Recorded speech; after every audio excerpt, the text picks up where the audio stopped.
Good evening. Welcome.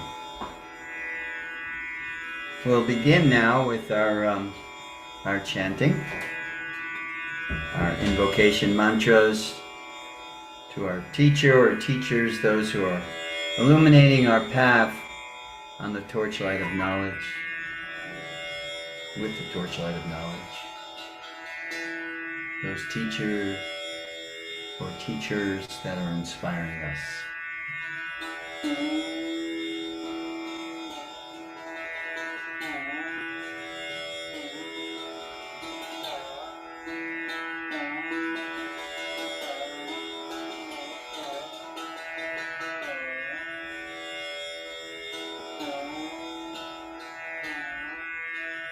Om Jnano Timirandasya Gyananjana Shalakaya Chakshuro Militam Jena Tasmai Sri Gurave Tasmai Sri Gurave Namaha Sri Chaitanya Manovistam Stapitam Jena Bhutale Svayam Rupa Kadam Dati Swaputantikam Namao Vishnu Padaya Vishnu Pristaya Bhutale Srimate Bhakti Vedanta Swami Dinamine Namaste Saraswati Devi Gauravani Pracharine Nirvishesha Shunyavadi Pastityadishata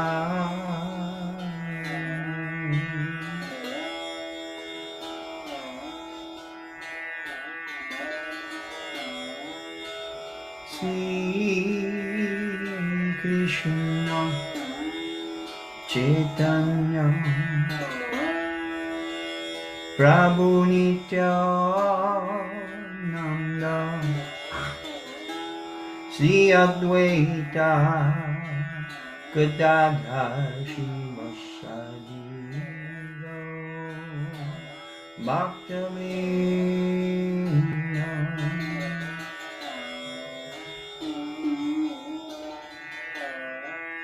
Hare Krishna Hare Krishna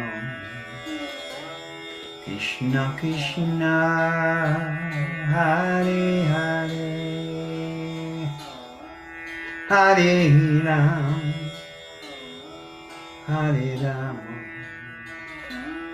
Ram Ram Hare Hare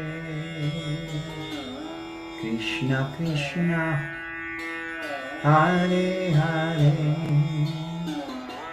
Ram Ram Hare Hare.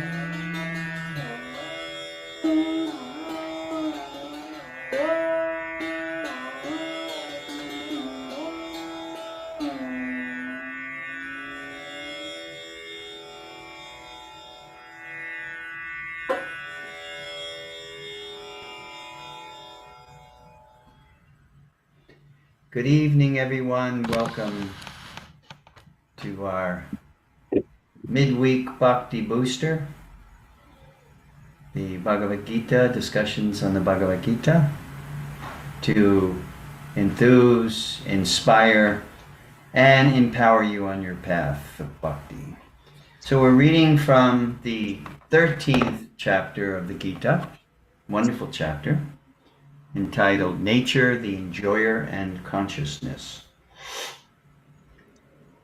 I think last week, if I'm not mistaken, you can correct me if I'm wrong, Eleonora, I ended up with 8 through 12, and I kind of rushed through it, and it's like for me, it's one of the, important verses of Gita. Of course, the Gita in and of itself is like sugar cane. Anywhere you bite into a sugar cane is sweet. But there are particular verses that are wonderfully sweet, and this one in particular, 8 through 12, these very sweet and very profound. So I would like to start with these verses again, and it's knowledge. It's Krishna giving us the understanding of what is knowledge. There, because I was asking her to mute, but it was not happening. Thank you. Sorry, but okay. All right, we're good to go.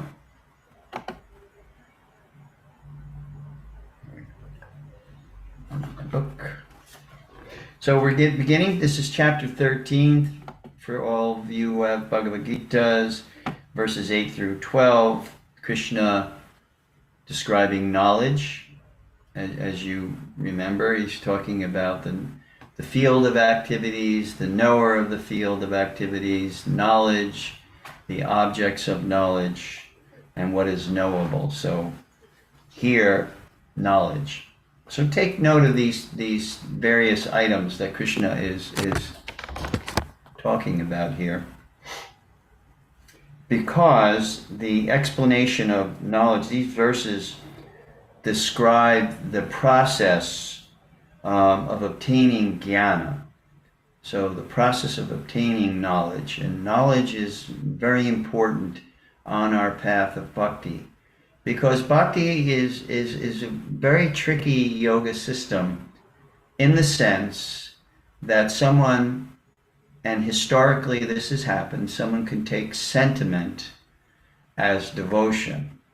And what do I mean by sentiment? Sentiment means performing what you think is bhakti, what you speculate as bhakti, and therefore not understanding the true nature of bhakti, and therefore not coming to the realization that can be brought upon by the practice of bhakti. So therefore, let's go over knowledge again, and if anyone has any questions after I read these verses 8 through 12, please feel free to ask.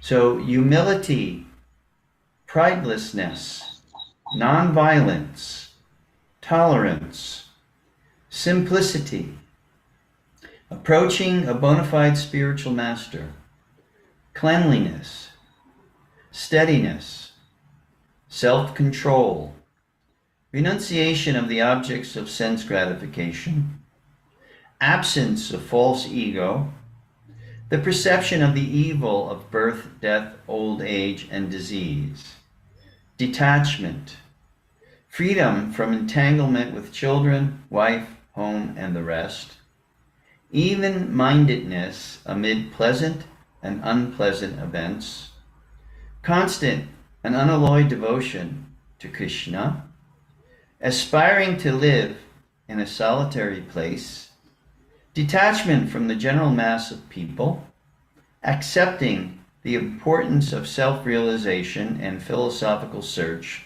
for the absolute truth. All these I declare to be knowledge.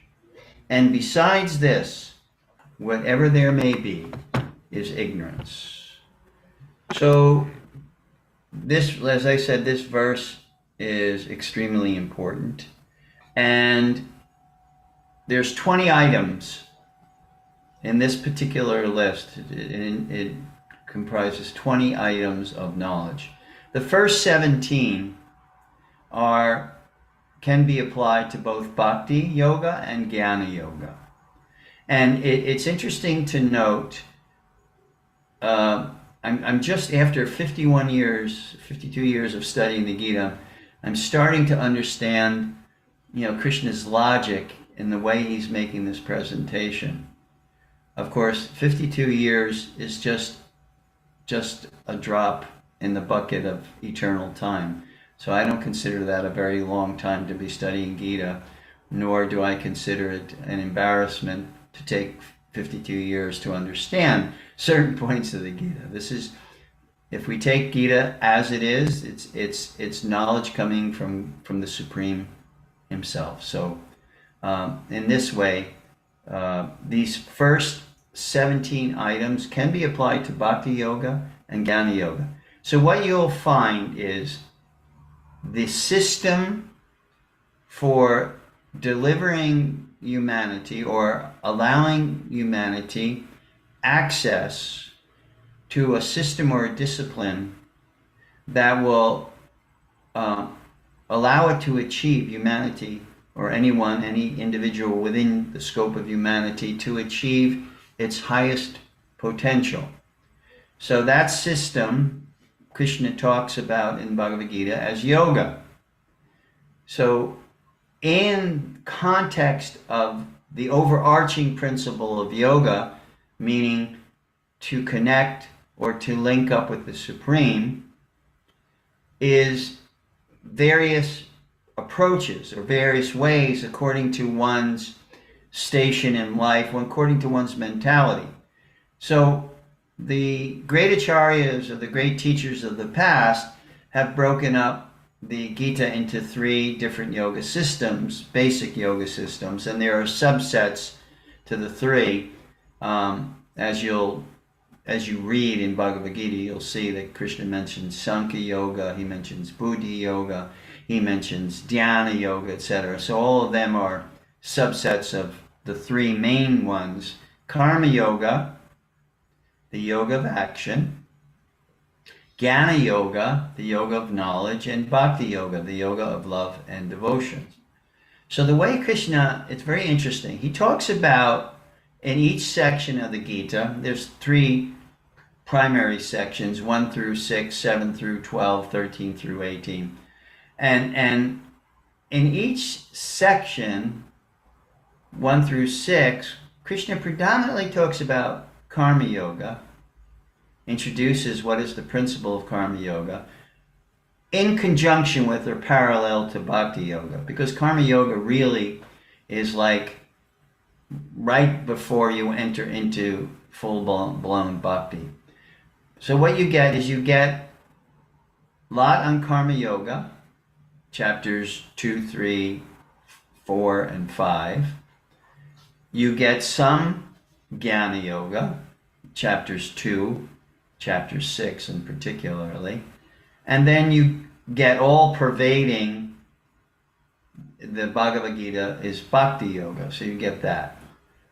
The second, 7 through 12, again you have Karma and Jnana, but Krishna is predominantly focused on Bhakti Yoga.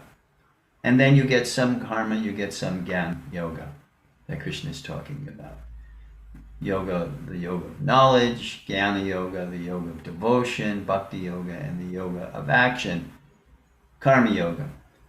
Patanjali uses the word Kriya Yoga, and they both come from the same root, karma, kriya, action. So action yoga, yoga of action.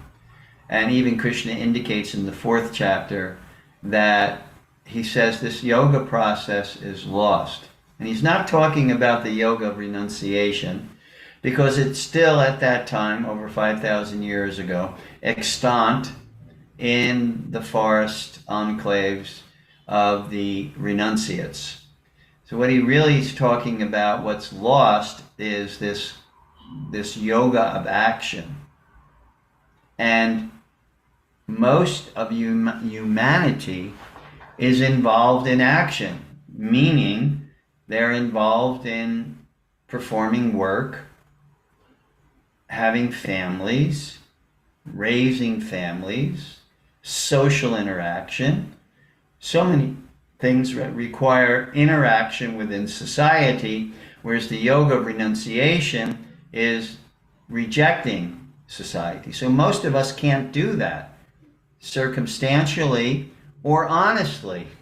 Circumstantially, you may be a renunciate by nature, but if you have entered into a family life, then there's a whole other mindset that you need to cultivate in yoga in order to maintain family life.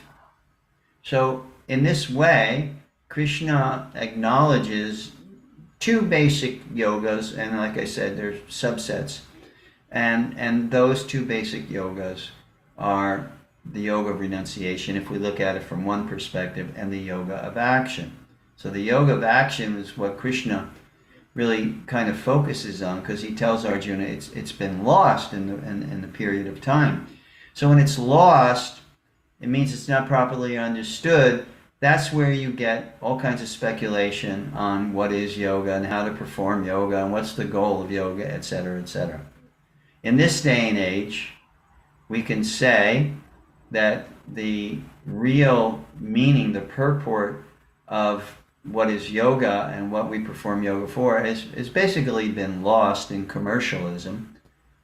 But there has been the blessing of various stalwarts of the yoga practice. In our bhakti lineage, we have, of course, A.C. Bhaktivedanta Swami Prabhupada, we have Srila Bhaktisiddhanta Saraswati Thakur, we have Gaur Kishore Das Babaji, Bhakti Vinod Thakur, Baladev Vidyabhushan, Vishwanath Chakravarti Thakur, I'm going back.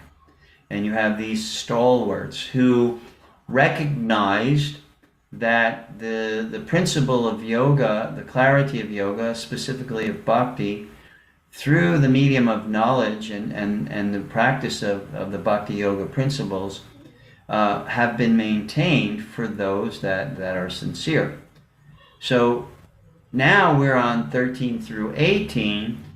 This is the point that I'm getting to. So Krishna talks a lot about Jnana Yoga, but how Jnana Yoga, as well as Karma Yoga, facilitates our practice of Bhakti Yoga. So that's what we're studying here. So these 20 items of knowledge that we just went over, humility, pridelessness, nonviolence, etc., 20 items of knowledge.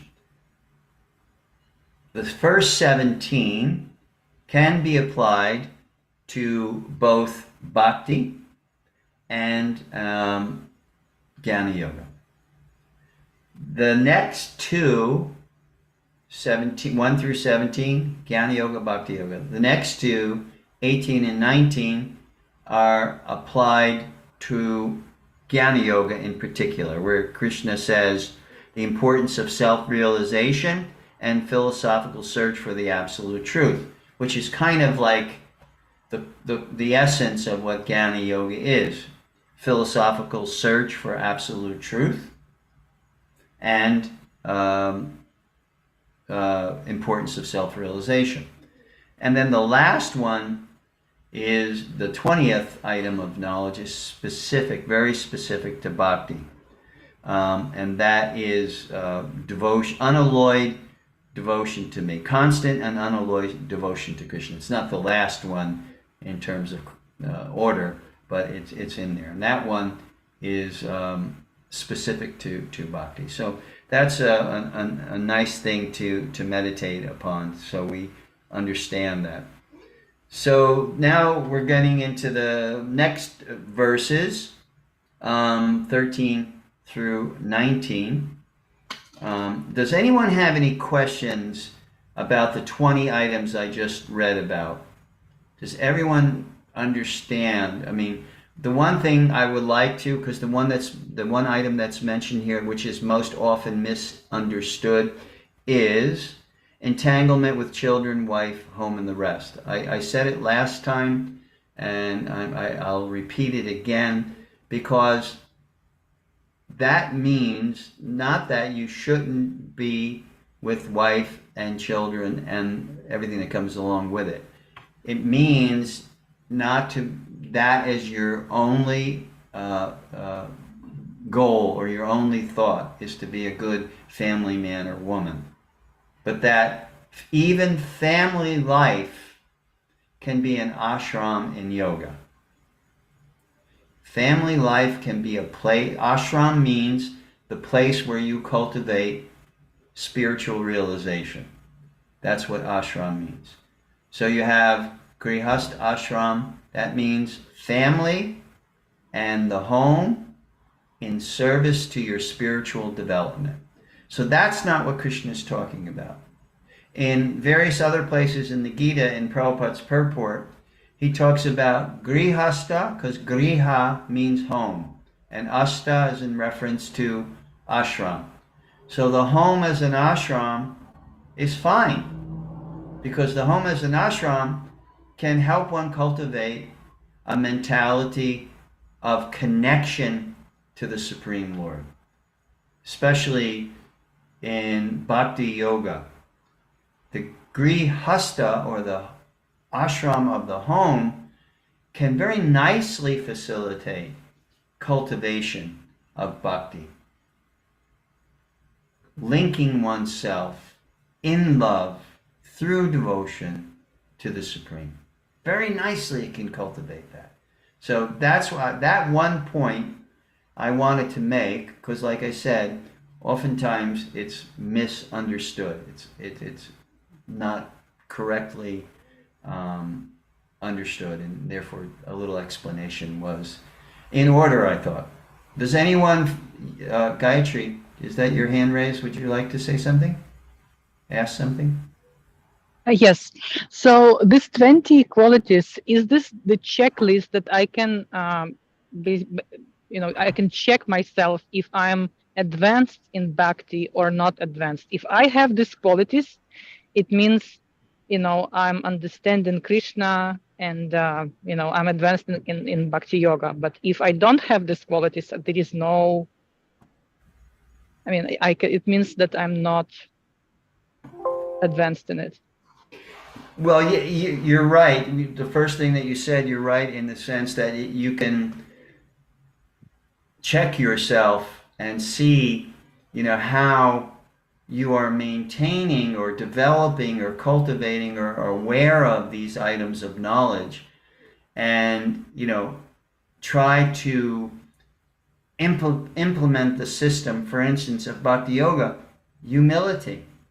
with humility. Chaitanya Mahaprabhu, in the 8 prayers that he wrote, Shikshashtakam prayers, he says, Trinadapi Sunichena, Torodapi Suhishnana, Amanida Manidena, Kirtanaya Sadahari. Krishna says that in Bhagavad Gita, Satatam Kirtayanto Mam. So if one wants to come to the point where they are yukta, they are linked to the Supreme. The first quality that Chaitanya Mahaprabhu mentions in his shloka that he wrote is humility. And it's in accordance to what Krishna says here, humility. Because if we are humble, that means we can recognize the greatness of the Lord. If we are not humble, if we are proud of our intellect, proud of our beauty, proud of our, knowledge, that pride has a tendency to reduce the greatness of the Lord and increase more of a self-centeredness, in terms of ourselves. So that's why humility is important. How do we cultivate humility? Through knowledge. Knowledge of our position as jiva, as soul, in relationship to the Supreme Soul. And that's why Krishna talks about the various aspects of divinity in Bhagavad Gita. The Bhagavan aspect, or the Supreme Person, God. The Brahman aspect of divinity, which is the underlying spiritual substance that everything that has motivation is comprised of, all jivas are comprised of, everything comes ultimately from Brahman. So Krishna refers to these two, and he also talks about, in this chapter, the super soul. So that means the jiva can always be connected, can always find its link to the Supreme, whether embodied in this world, in the world, the prakritic world, the material world, or not. There is always a presence of divinity that can be our lifesaver, our tether, we're connected to. The super soul is described as the Supreme Lord within the heart of all living entities. So Patanjalian yoga can cultivate a mindset where there is a link between soul and super soul. Bhakti yoga is described here in the Gita and elsewhere in other sacred texts,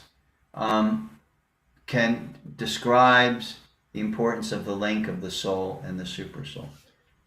So these qualities, like you referred to, are self-checks.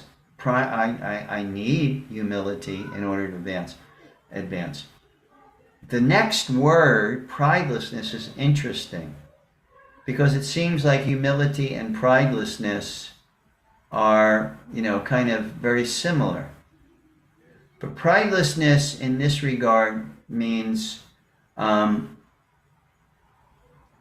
it means in reference to when one makes advancement on their path, one of the pitfalls, one of the traps that's there is, I'm so advanced. And as soon as that sets in, that is an indication of not being advanced. So you see, Gayatri, how this works by meditating on these items of knowledge and doing self-check all the time. Yes, it's very, very helpful in terms of recognizing your advancement level, what you need to work on, improve upon, understand. If you don't understand it, diving deeper so that you can understand. So yeah, this is a really strong appeal by Krishna to cultivate these items of knowledge so that one does not get lost. The three modes of material nature and the influence that it wields on the jiva. The jiva is called the marginal potency. Marginal potency means it's purely spiritual. The jiva is purely spiritual, but the word marginal means it can be covered by the other energy of the Lord because of its finiteness. So when that finite spark of spiritual energy comes in contact with another energy of the Lord, Prakriti, or the material elements, those material elements in its swirl has an influence. And that influence is described as the gunas, or the modes of material nature. So we act, or we're inclined in such a way because of the modes of material nature. Very interesting, the next chapter, 14, describes the modes of material nature. And Krishna says that one who understands the workings of these modes of material nature can be liberated just by that understanding. So it's really, really important to see the world with divyam chakshush, transcendental vision. As Krishna says in the 11th chapter of the Bhagavad Gita, he tells Arjuna wants to see the universal form, this aspect of divinity, and Krishna says you can't see it as you are. You need to be endowed or blessed or graced with transcendental vision. And how are we blessed with transcendental vision? It's coming through grace by mercy. That is the point that's there. So this divyam, this transcendental vision comes once there's clarity. There's clarity when there's knowledge. There's clarity and knowledge when one is in influence, one organizes their life in such a way that they're in sattva gun. Because sattva gun is the influence of the material energy that is conducive to spiritual development. While rajagun, passion, and tamagun, ignorance, is conducive to remaining shackled or under the illusion that I am this material energy. So that's why, studying, understanding these 20 items of knowledge, applying it is very, very important. And it's not something that you have to be on your own. This is dialogue. This is conversation that you have with your spiritual teachers, your friends who are like-minded, or also like-mindedly pursuing their path of yoga. These are kinds of conversations that we actually have. I'm having difficulty, understanding this particular point, or I'm kind of getting overwhelmed and influenced by negative emotions like lamentation or anger or greed or lust or envy or pride or illusion. And these are the kinds of conversations. That's why Rupa Goswami says in the Upadeshamrita, or the Nectar of Instruction, there are 6 items of loving exchange amongst devotees, amongst Vaishnavas, amongst the practitioners of bhakti. The 6 items are to give gift, to receive a gift in the proper state of mind, to offer prasadam, foodstuffs which is offered to the Supreme Lord, and to be a recipient of prasadam by a friend. And 2 very important items of loving exchange Rupa Goswami elaborates on is to have someone you can reveal your mind to, and also be kind and compassionate, to be a sounding board for your friend, to hear from your friend. It's interesting, when I was studying a little bit Dr. Laurie Santos's 7 tips on happiness, one of the two things that stuck me and this, stuck out in this regard that she mentioned. One is community, having a community like we have here. We have our little Wednesday night community where we get together and we read Bhagavad Gita together and we ask questions. And the other thing that she mentions is calling a friend, having a friend that you can connect with on a regular basis. Of course, those are kind of contemporary takes on what Rupa Goswami is talking about, but it's very relevant to us. To have that person in your circle of friends. We all have different concentric circles of friends, intimate friends, confidential friends, passing friends, and there's different levels of friendships that we have. People that we are friendly with, but there are those rare few that can serve as our confidant, that can hear. I could speak honestly and openly without the fear of being judged, and coming to a point of understanding, the dilemma I'm in, the obstacles that I'm facing on my path, the deepening understanding of these items of knowledge. These are all very, very important things. And, with the onset of internet, we don't have any excuse in terms of Sangha, because there's a lot of stuff out there that promotes Maya and distraction, But there's a whole lot, because there's a lot of compassionate beings walking this planet, and there's a whole lot of really, really valuable Sangha out there that we can take advantage of too, as well as the opportunities of personal Sangha that are there. So all of these things are very important. So does that, at least in part, address your question, Gayatri, or would you like to add to that, elaborate further? Well, Prabhuji, you spoke in such a abundance that I a little bit got lost in what you were talking. So, from my understanding, in the first verses, Krishna speaks about the field and about the knower of the field. And the knowledge means to know the field and to know the knower of the field. So, in my opinion, what he spoke just in the first verses, and Krishna says, okay, now I'm going to explain to you what this knowledge is. And he starts explaining. And here is this verse about these qualities. So, as I understand, there is a sign of equality between the knowledge and between getting these qualities. So the person who gets these qualities, it means he has the knowledge that they are talking about. So it means that he knows the field and he knows the knower of the field. And the knower of the field can be two. It's like the soul and the Krishna as well. Yeah, because the knower of the field, plural, refers to the soul.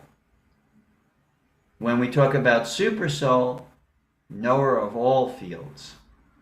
That distinction is also there between finite and infinite. So yes, what you're saying is right. The knower of the field is soul, and the knower of all fields is super soul. Just like the analogy which is used is you have a farmer. I recently went up to North Carolina to visit my friend. He has 350 beautiful acres of land there.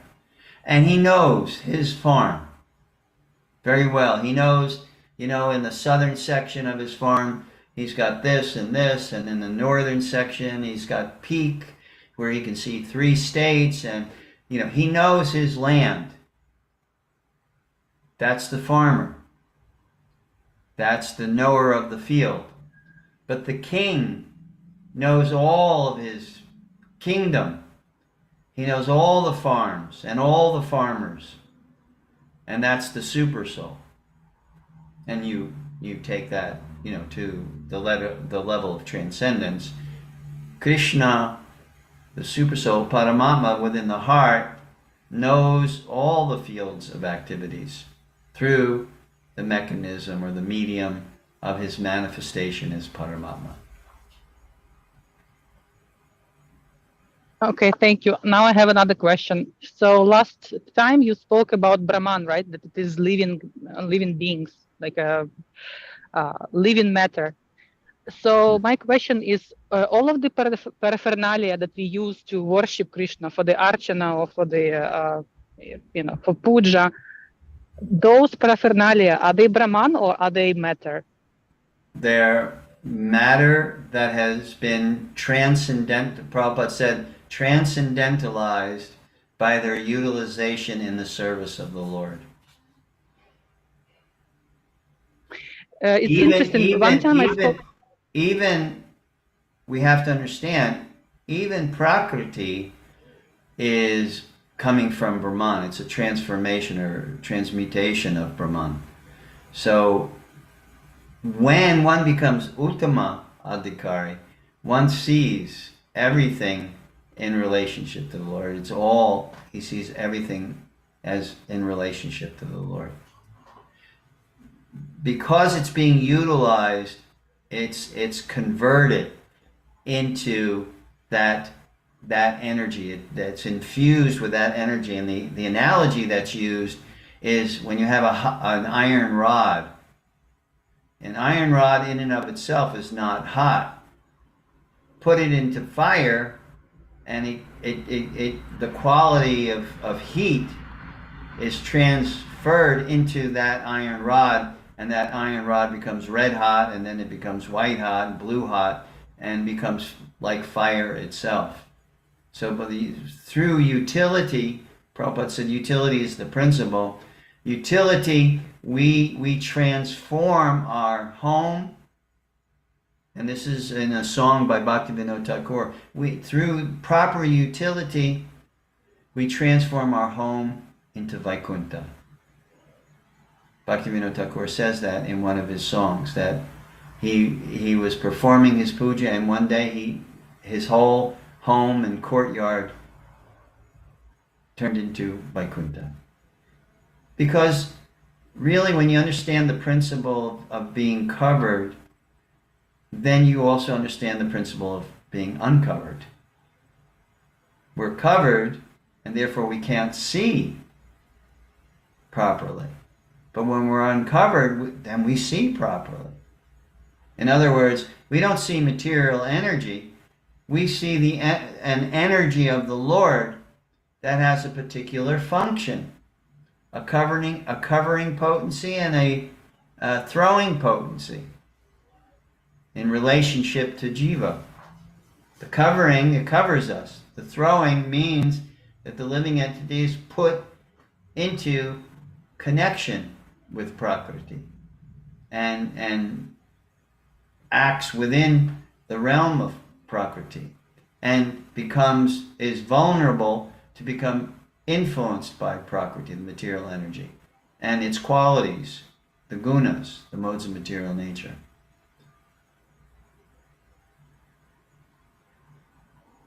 So in essence, right. yes, it becomes, yes, it's transformed into its original position, yes. So basically, what you're saying, they are not living, but they are transformed into being a transcendental object. Yeah, well, just like the deities. Prabhupada said that a person who is in total illusion sees the deities as stone, metal, or wood. And they're not.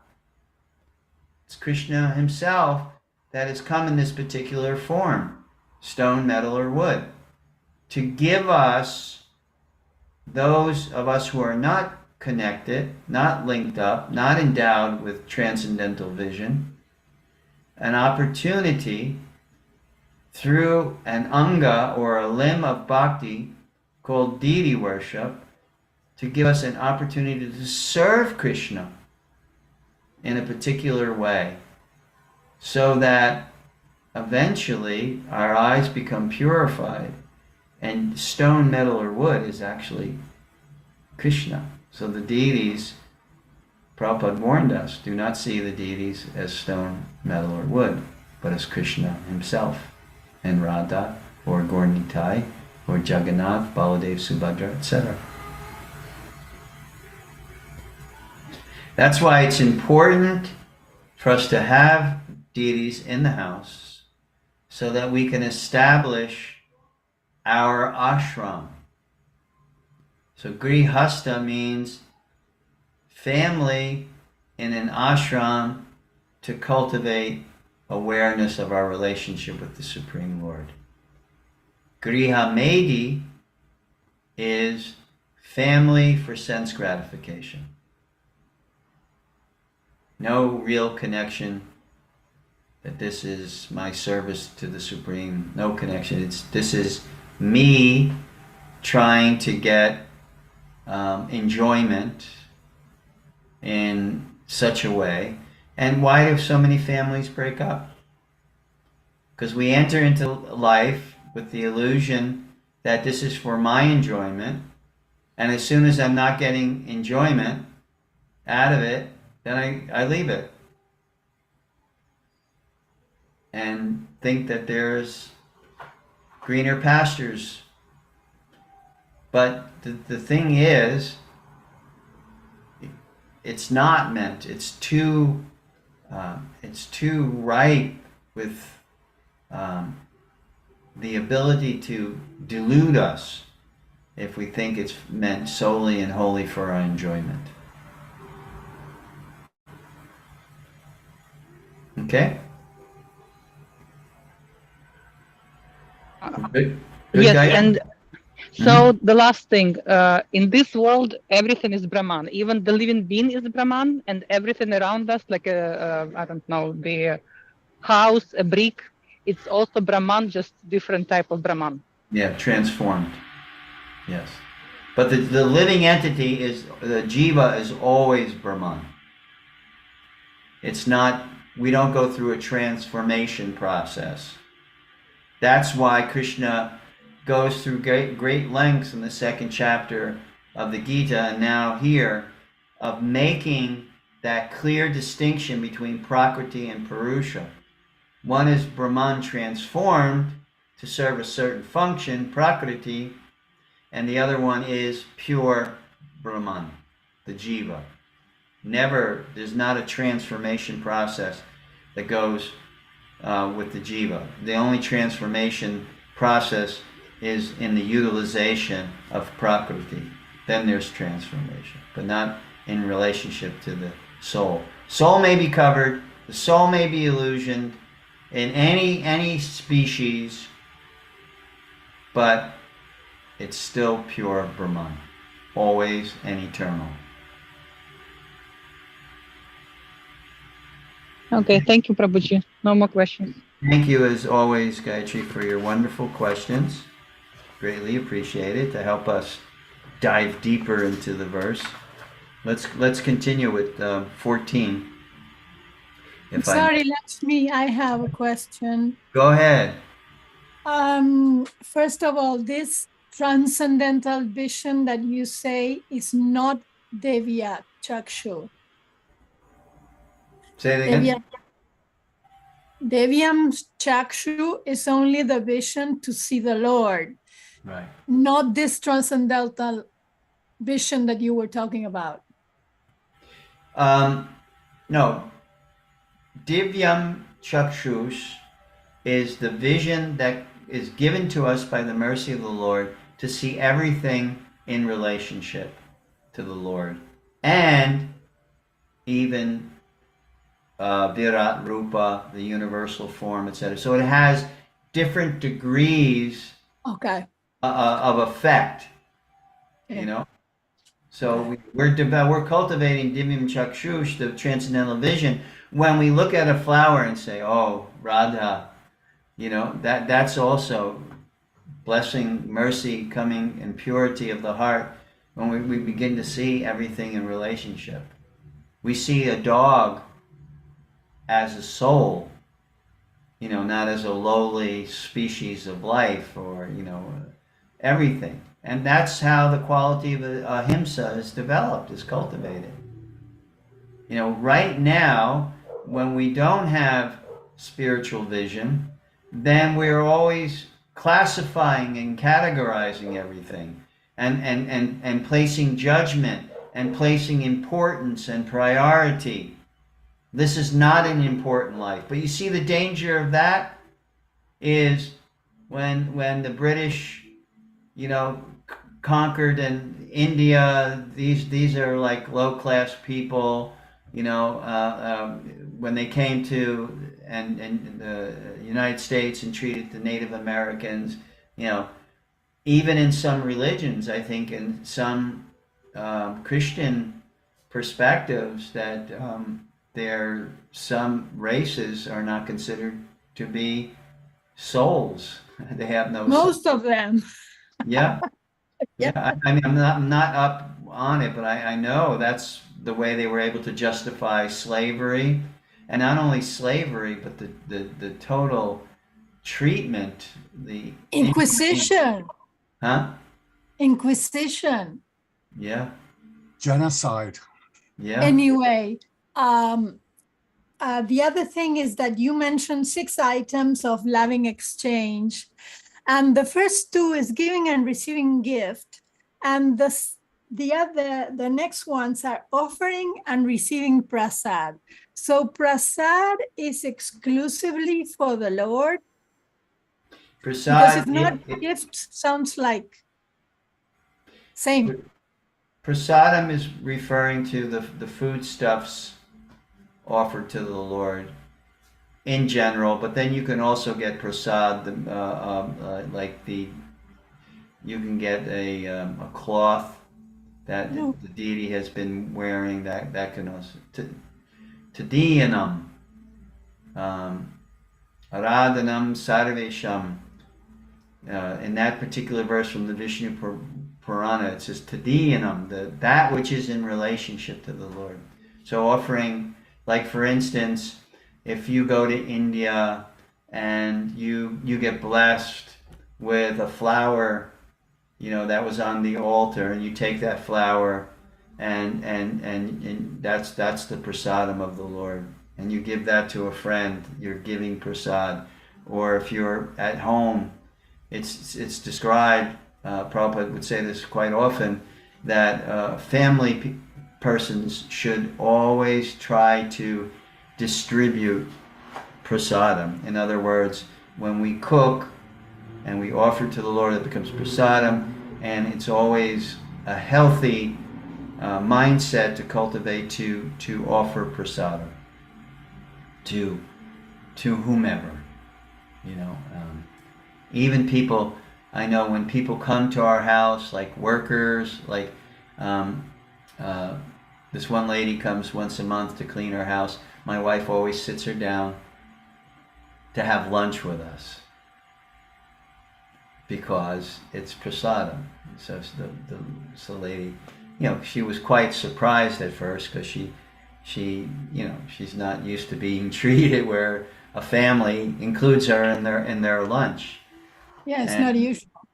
No, but that is what we're talking about when we talk about grihasta, or the family as an ashram. The home is an ashram. The family is a place to cultivate spiritual life, because then we use everything that we have in order to cultivate our own spiritual development, but also to help others to cultivate their spiritual development.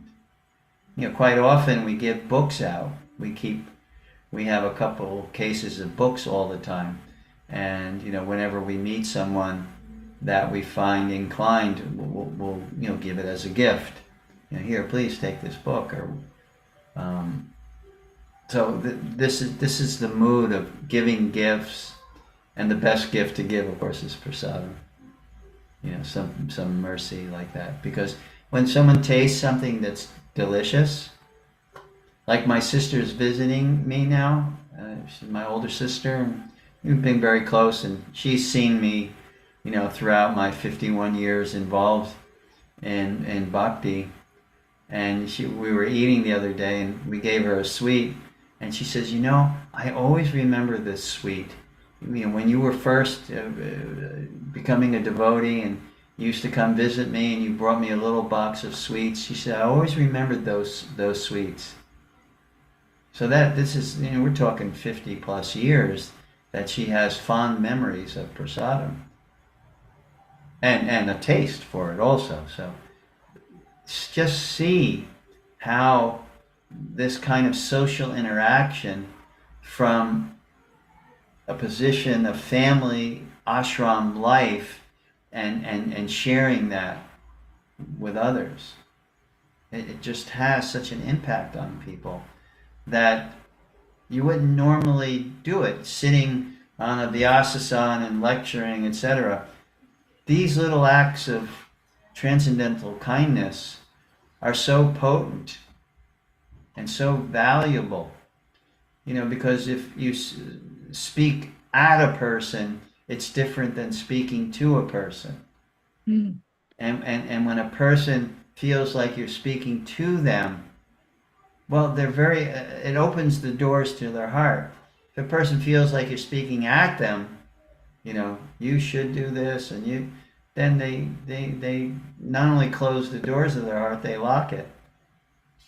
So it's very hard to reach them. Prabhupada said that in our dealings with the normal society, average person society, we should consider acting in such a way that we can gain their appreciation for what we're doing. Whether they're influenced or to also become bhakti practitioners is irrelevant. If they can gain an appreciation, that's very important. Secondly, if they gain such an appreciation, then they may want to know more about what you're doing. And then you can give them some knowledge about how you can also engage in this process. And thirdly, it develops to the point of, I really like what you're doing. I'd like to do it too. And then they become, potential bhakti yoga practitioners. And then lastly, they surrender their life. So they're giving their appreciation. They are giving their interest. They are now giving their time. So they give their time. They may give their money. In that way, they start giving, to further advance their spiritual life. And eventually they give their lives, to the service of the Lord. So this is a consideration when we're dealing with people. It's very important. Very important to understand. Sometimes in our enthusiasm for the process of bhakti, we cut right to the chase, and we say, you should give this up, and what are you doing? And you shouldn't be a Christian or a Hindu or a Jew or a Muslim. That's not the way Prabhupada dealt with people. Prabhupada used to say that religion means becoming a lover of God. No matter what you call or who you call out to as God, that if the process that you're following, you are cultivating, you are developing love for God, that is true religion. So it's not, we're excluding, we're inclusive. We include. In the Bhakti Yoga process, we have wide open arms and try to include anyone and everyone who shows or demonstrates any kind of interest. Okay, you're welcome. 13, I shall now explain the knowable, knowing which you will taste the eternal. Brahman, the spirit, beginningless and subordinate to me, lies beyond the cause and effect of this material world. Very clear. Krishna is saying there very clearly. Brahman, spirit, lies beyond the material world. It's not part of this material world, the cause and effect of the material world. And notice what Krishna says, beginningless, which means it has no beginning, has no end, eternal, and subordinate to me. So that means Brahman is part of the divinity, the divine triad of Brahman, Paramatma, and Bhagavan, or that energy, that spirit, beginningless, immortal, imperishable energy. Krishna says it's subordinate to me. And that's not the first place that he mentions that. In the 14th chapter, also Krishna, I think at the last verse, 27, Krishna also says that Brahman is subordinate to me. Brahman is part. It's like, Prabhupada uses the analogy of the sun and sunshine. Now, sunshine is the sun, but it's the energy of the sun. If you through your window, you can't see the sun, but the sunshine's coming in. You know, oh, the sun has risen. So you equate the sunshine with the sun, but actually, it's an energy which is emanating off of the sun orb throughout the entirety of the universe in varying degrees. So Brahman is that same way. It's everywhere. It's the source of everything, all life, but subordination to Krishna means subordination to the Bhagavan feature of divinity, or the personality feature of divinity. where other schools, Advaitin schools, say everything is subordinate to Brahman. There is only Brahman, and everything is simply a reflection. Okay? Text 14, everywhere. What time we have? Oh, it's 8 o'clock. I'll read this one verse and entertain any questions if you have. Everywhere are his hands and legs, his eyes, heads, and faces, and he has ears everywhere.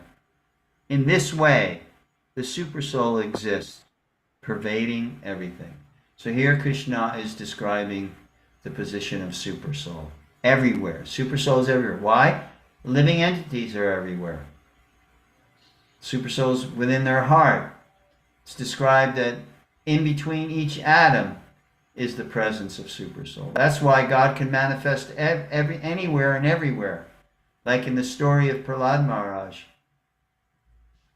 The Lord was present in a pillar. How can he do that? Because he's omnipresent. He's everywhere. Everywhere are his hands and legs, his eyes, heads, and faces. And he has ears everywhere. In this way, the Supersoul exists, pervading everything. So I'll stop with that verse.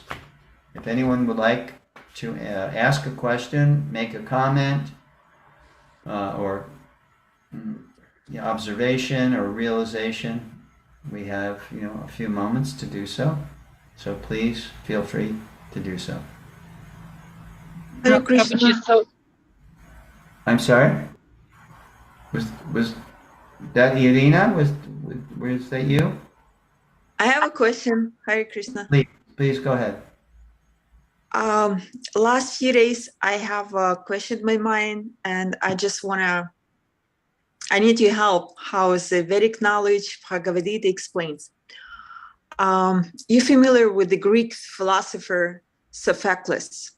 Yeah. He used to say, if it's best not to have been born at all, but if born as quickly as possible to return with thence one come.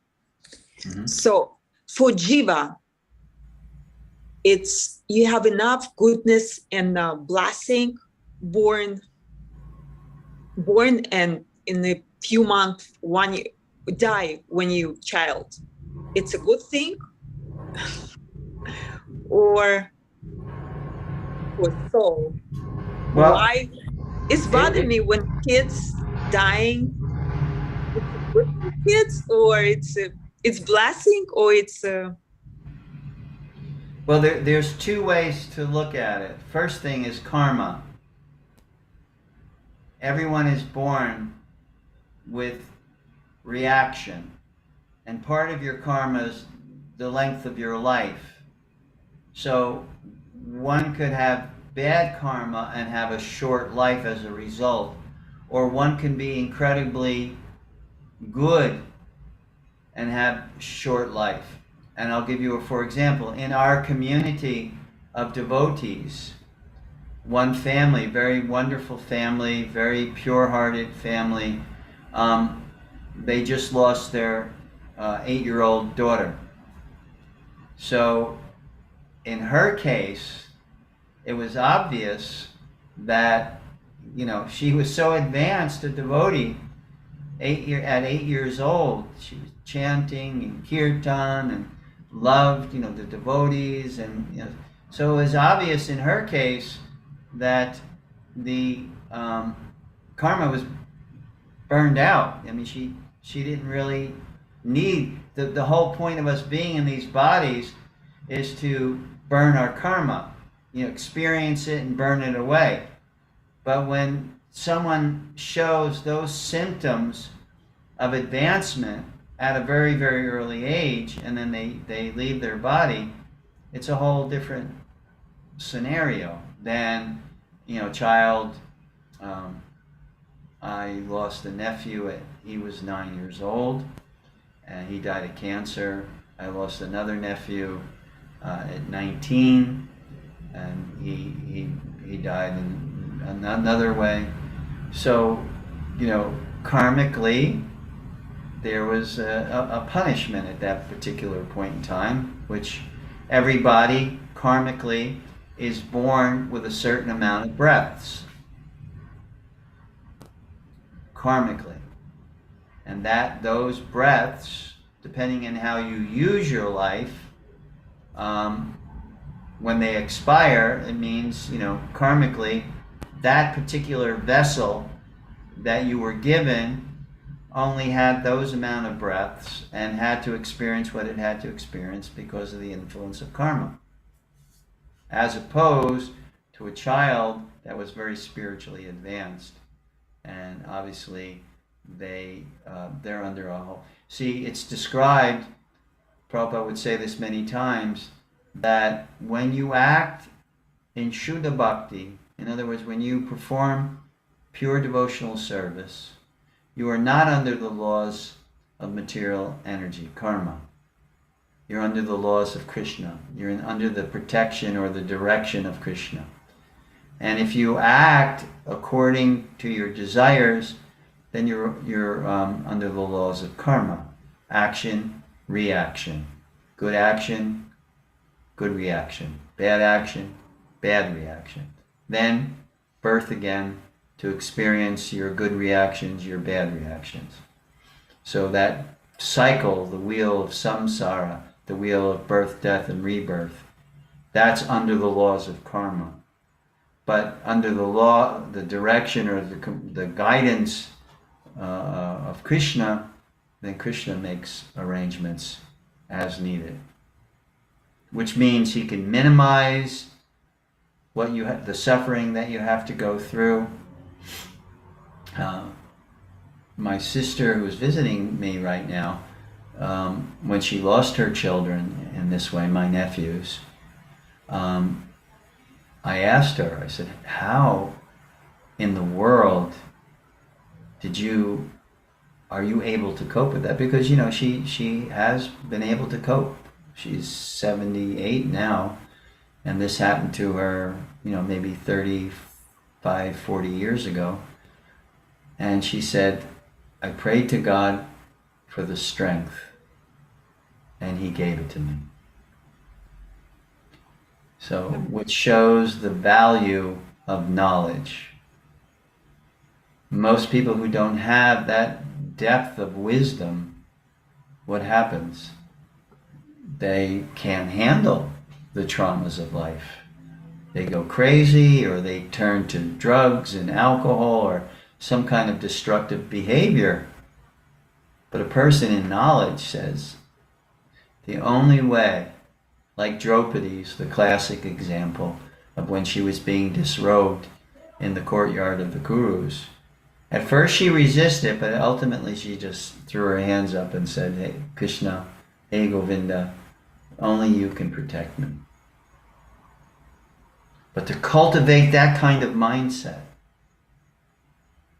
that kind of dependence on the Supreme, that's real wisdom, that's realization, that's wisdom.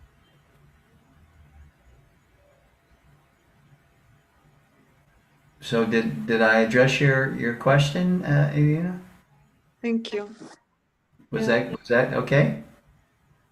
Thank you. Oh, you're welcome. Yeah, it's not easy to see a child or even to understand. Quite often what people say is, why would God allow this to happen? Like we're reading, about the war that's going on both in the Ukraine and Russia and Israel and Gaza. And we read about, families, children being slaughtered and things blown up, etc. And we just shake our head. How is this possible? How does God allow this? I know I have Ukrainian friends, and it's very difficult, as well as Russian. I have Russian friends also. Russians are dying, Ukrainians are dying, and is it the people? Quite often it's the government, not the people. It's the government who creates the illusion, and Hamas And Israel, people blaming Israel, other people blaming Hamas, what a terrible thing to do, etc. Yeah. And it's not easy, but how we can get a grip on all the horror that goes around us is by understanding the workings of the laws of karma. It's not pretty, but it is the law of karma is objective. It's the word I'm looking for. It is simply a response, a reaction to action. I was going to say, it's the answer. It answers everything you ask. Yeah. I know it's hard for those that are experiencing, those that are in the Ukraine, those who are in Gaza or in Israel. It's very emotional when it's close to home. We could sit and philosophize, and it's very difficult. I get that. I understand that. And there is room within the practice of spirituality for the experience of emotions like grief, etc. Yeah. But if you look for answers, my sister was telling me today when she was recounting what she went through, she said, I went to a psychiatrist, no answers. I went to my priest, no answers. I came to you, meaning me. She came and spent 2 weeks with me. There were answers. She said, whether I was ready to hear them or not, there were answers that in the objective sense were logical. So that is a person who doesn't blame God, knows that there's a force in play that are causing these things to happen. And ultimately, real knowledge means I am the source of my suffering. There's a verse in the 10th canto of the Srimad Bhagavatam that says exactly like that. I think it's Lord Brahma who is speaking. And he says that one who is advanced in the practice of bhakti understands that I am the source of my own misery. I create it. And it is my responsibility. Maybe hard to swallow in times of trauma, but ultimately it is the only hope to make sense of things that happen in this world. So, wonderful being with you this evening. It's your presence that kind of surcharges these discussions with so many waves of realizations and clarity. Because I'm not speaking, really. I'm just, does this ektar, is it making any noise now? Do you hear the ektar playing? No, you don't. What happens? So the instrument of itself does not make the sound. There has to be a player. So when we serve as instruments, then we are actually serving as the medium by which God can speak to others. That's all.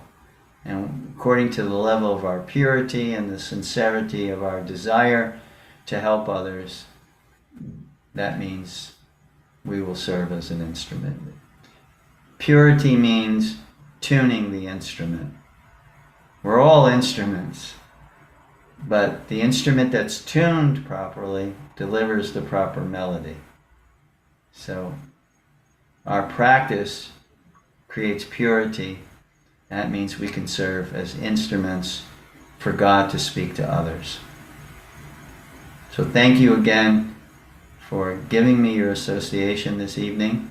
And until next week, next Wednesday, when we continue on Chapter 13, you all please have a happy, healthy, and holy week ahead of you. Thank you. Hare Krishna. Hare Krishna. Hare Krishna, Lakshmi.